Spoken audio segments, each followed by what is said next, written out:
Alors, le mari est entré et a pris un livre qui contenait toutes sortes de cartes. Et je parle de cartes comme, vous savez, des cartes d'anniversaire, etc. Et il a dit, Dr. French, je veux que vous regardiez ceci. Quand il a ouvert le livre, il y avait de magnifiques cartes adressées à Mary de la part de l'épouse du président Eisenhower, Mamie Eisenhower. Et frère French a dit, eh bien, qu'est-ce que c'est? D'où viennent-elles? Eh bien, il a dit, ce sont des cartes d'anniversaire de l'époque où l'épouse du président Eisenhower, quand ils étaient à la Maison-Blanche, et elle en reçoit une à peu près chaque année de sa part. Vraiment? Waouh, incroyable. Il a dit, eh bien, laissez-moi vous expliquer pourquoi elle reçoit ces cartes. Il y a de nombreuses années, et cela se passait sous la présidence d'Eisenhower.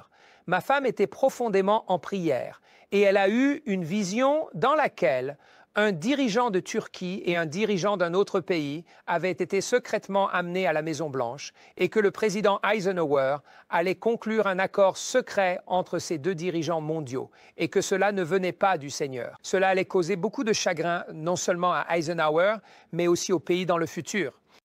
Eh bien, Mary, ne sachant pas comment contacter le président, obtient le numéro de la Maison-Blanche et dit « Ici, Mary Roos de Rens, en Géorgie, et j'ai un message pour le président. Il est en ce moment en réunion secrète avec… » Et bien sûr, c'était tard dans la soirée, et c'était à une époque où l'on pouvait faire entrer et sortir des gens de la Maison-Blanche sans que la presse ne le sache. Il y a bien longtemps. Ce ne serait plus possible aujourd'hui. Elle a dit « Il est en réunion avec Poe » et a cité les deux dirigeants mondiaux. Elle a dit « Il est en réunion secrète. Il s'apprête à signer ce document. Et vous lui direz que j'ai dit qu'il ne peut pas le faire, qu'il doit l'annuler, s'en éloigner. » Eh bien, apparemment, la dame a pris des notes à la Maison-Blanche. Mais ensuite, quelque temps plus tard, elle a eu des agents du gouvernement qui sont venus chez elle.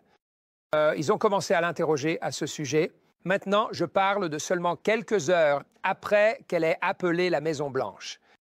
Et les agents du gouvernement se sont présentés comme étant avec le président, venant de la Maison-Blanche, et ils ont dit « Nous avons besoin de quelques informations, parce qu'ils vivent… » Vous savez, la Géorgie est une région qui compte pas mal de bases militaires.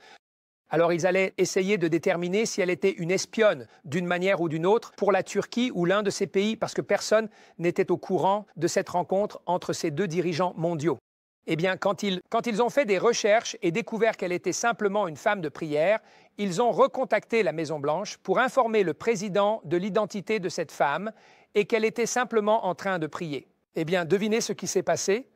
Eisenhower a renvoyé les deux hommes chez eux sans conclure du tout l'accord secret.